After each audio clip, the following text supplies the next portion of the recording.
हम सभी की लाइफ में हमारे फैमिली वाले, बाकी समाज वाले स्टार्टिंग से ही पढ़ाई को बहुत ही ज़्यादा इंपॉर्टेंस देते हैं और देना भी चाहिए, क्योंकि एक बेहतर नौकरी पाने के लिए और एक अच्छी लाइफ स्टाइल जीने के लिए हमें पढ़ना बहुत ही ज़रूरी है। जब तक हम पढ़ाई नहीं करेंगे तब तक हमें एक अच्छी नौकरी और एक अच्छी लाइफ स्टाइल नहीं मिलने वाली है। तो अब बात आती है कि हम पढ़ाई कैसे करें। तो आज मैं आपको 4 ऐसे टिप्स देने वाला हूँ जिनको सुनने के बाद आप कभी फेल नहीं होगे, आप हमेशा अपने एग्जाम को क्लियर कर पाओगे और पढ़ाई में अच्छे से मन लगा पाओगे।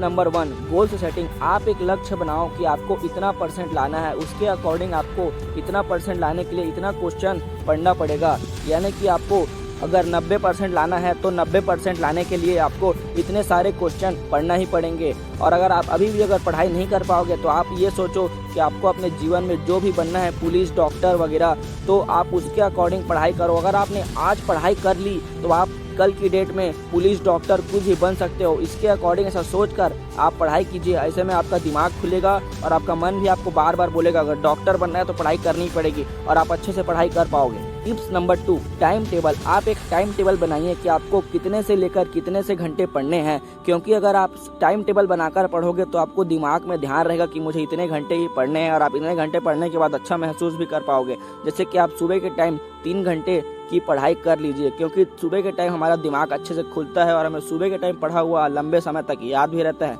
तो सुबह आप कम से कम 3 घंटे पढ़ाई कीजिए और शाम के टाइम 2 घंटे पढ़ाई कीजिए, और बाकी के टाइम अपने ज़रूरतों को, काम को कीजिए। क्योंकि आप अगर डेली के 5 घंटे भी पढ़ोगे तो इतना आपके लिए बहुत है, और वो जो 5 घंटे आप पढ़ोगे वो आपको लंबे समय तक का याद भी रहेगा, जिससे आप एग्जाम में अच्छे से लिख पाओगे। Tips number 3, group study. Group study के आपको बहुत सारे फायदे मिलने वाले हैं, जैसे कि जो चीज़ आपको नहीं पता वो चीज़ आपका फ्रेंड बता देगा, और जो चीज़ आपके फ्रेंड को नहीं पता वो चीज़ आप उसे बता दोगे, और जो चीज़ आप दोनों को नहीं पता वो क्वेश्चन का आंसर आपका तीसरा बंदा बता देगा।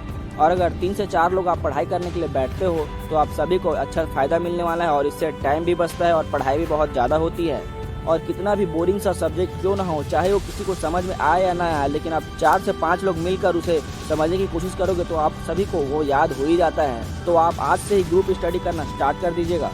Tips number 4, don't depended on study before exam.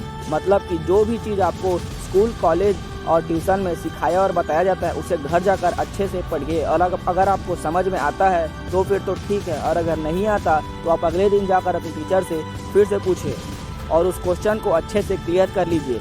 और जो भी आप ट्यूशन, स्कूल और कॉलेज में पढ़ कर आए उसे उसी दिन उस क्वेश्चन को अच्छे से क्लियर कर लीजिएगा, क्योंकि उसी दिन आपको अगर अच्छे से समझ में आ गया तो आपको लंबे समय तक याद रहता है, और आपको एग्ज़ाम के टाइम में सिर्फ एक बार रिवीजन मारने की देरी रहती है, और अगर आपने रिवीजन मार लिया तो फिर आपका एग्ज़ाम अच्छे से क्लियर हो जाएगा। उम्मीद है वीडियो आपके लिए हेल्पफुल रही होगी। मैं मिलता हूँ आपसे अगली वीडियो में, तब तक के लिए नमस्कार, बाय बाय।